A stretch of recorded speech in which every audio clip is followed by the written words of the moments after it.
ആ C A പറഞ്ഞത് കോടതി വഴി മൂവ് ചെയ്യാതെ ഒരു സെറ്റിൽമെന്റിൽ കൂടി പ്രശ്നങ്ങൾ തീർക്കാന്.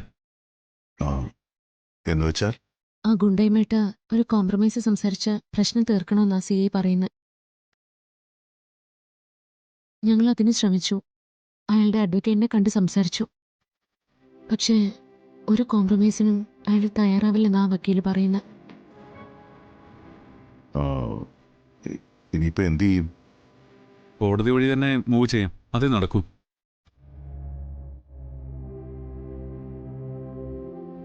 അവന്തികേ,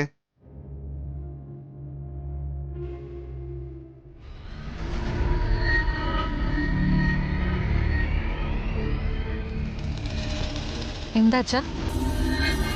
നിന്നോട് ഞാൻ ഒരു വക്കീലിന്റെ കാര്യം പറഞ്ഞിരുന്നില്ല മോളെ, അതെന്തായി?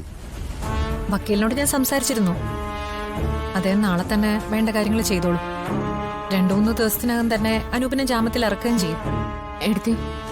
എടുത്തൊന്നും വിചാരിക്കരുത്. തൽക്കാലം ആ വക്കീലിനെ ഏർപ്പാടാക്കണ്ട. അതെന്താ? ഞങ്ങള് വേറൊരു വക്കീലിനെ ഏർപ്പാടാക്കി.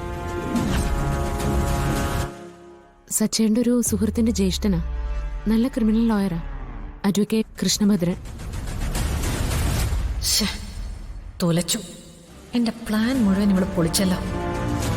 ഞാൻ ഏർപ്പാടാക്കിയ വക്കീലായിരുന്നെങ്കിൽ ഞാൻ പറയുന്നത് പോലെ തന്നെ ചെയ്തേനെ.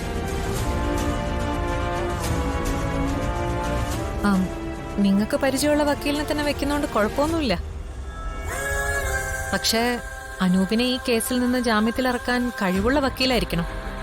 ഇല്ലെങ്കിൽ ജാമ്യത്തിന് പകരം റിമാൻഡ് ആയിരിക്കും കിട്ടുന്നത്. ഞാൻ ഏർപ്പാടാക്കിയ വക്കീലായിരുന്നെങ്കിൽ അദ്ദേഹം ഉറപ്പായിട്ടും അനൂപിനെ രക്ഷിച്ചേനെ. അല്ല, എന്ന് കരുതി നിങ്ങൾ ഏർപ്പാടാക്കിയ വക്കീല് മോശാണെന്നല്ല ഞാൻ പറഞ്ഞത്. ഈ ചെങ്കൽ മധുവിനെ കുറിച്ച് ഞാൻ എന്റെ വക്കീലിനോട് പറഞ്ഞു. ഒരുമാതിരി വിട്ടുപോത്തിന്റെ സ്വഭാവമാണെന്ന്. ഒരു കോംപ്രമൈസിന് അവൻ വഴങ്ങില്ല. പണം കൊടുത്ത് ഒതുക്കാന്ന് വെച്ചാ അവൻ അതിന്റെ ആവശ്യവുമില്ല. ചോരയ്ക്ക് ചോര കൊണ്ട് കണക്ക് തീർക്കുന്നവനാ അവൻ.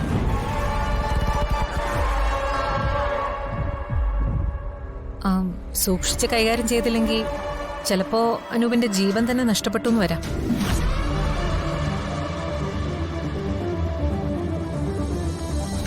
അവന്തിക പറഞ്ഞത് ശരിയാ.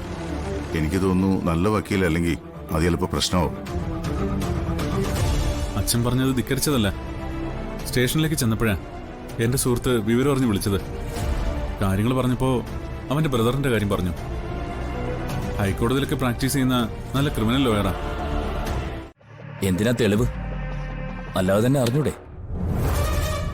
എന്തറിഞ്ഞൂടെ എന്ന് ദേ വെറുതെ ആവശ്യമില്ലാത്തത് പറയില്ല ധനുഷ്. ഒരാളൊരു നന്മ ചെയ്യുമ്പോ അത് കാണാനുള്ളൊരു മനസ്സെങ്കിലും വേണം. നന്മയാണെന്ന് മറ്റുള്ളവർക്ക് തോന്നിക്കും, എന്നാൽ ഫലത്തിൽ അത് തിന്മയായിരിക്കും ചെയ്യുന്നത്. അത് മനസ്സിലാക്കാനുള്ള ബുദ്ധി നിനക്കില്ലാത്തതുകൊണ്ടാ നീ ഇങ്ങനെ പറയുന്നത്.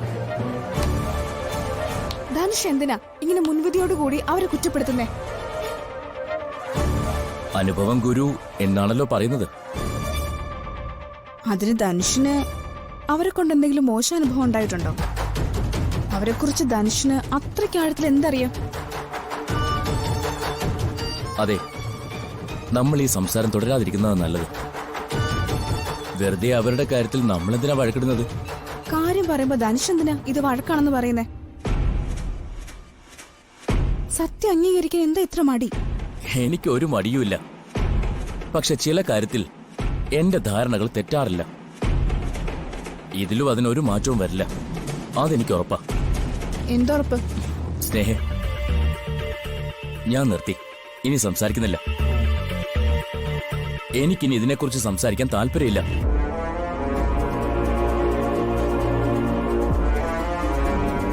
അല്ലെങ്കിൽ ഇങ്ങനെ തോറ്റുപോകുമ്പോ ഇറങ്ങി ഒറ്റ പോക്ക.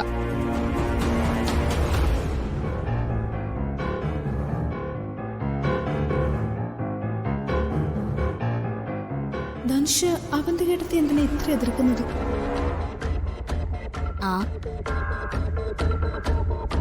ഇനി ധനുഷ് പറയുന്നതിനകത്ത് എന്തെങ്കിലും സത്യം ഉണ്ടാവോ?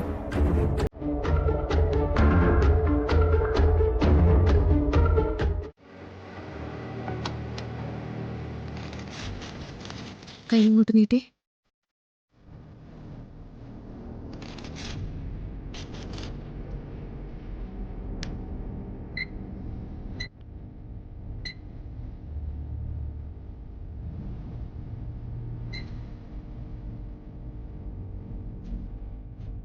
BP കൂടുതലാണല്ലോ.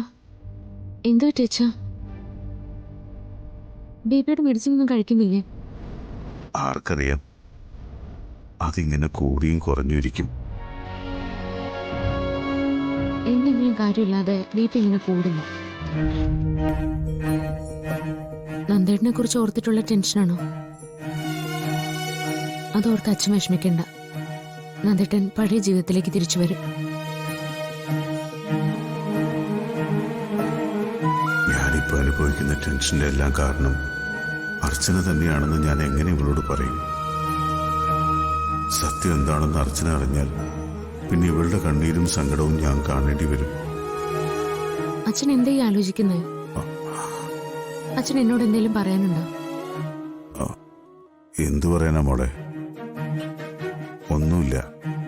അല്ല, എന്തോ ഉണ്ട്.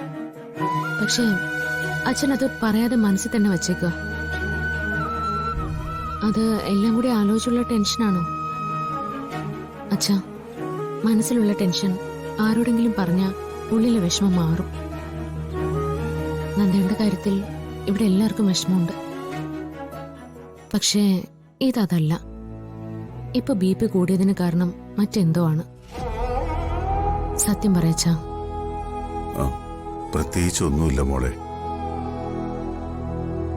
നന്ദന്റെ കാര്യവും സ്നേഹയുടെ കാര്യവും എല്ലാം കൂടി ആലോചിച്ചപ്പോ മനസ്സാകെ കൈവിട്ടു പോയി.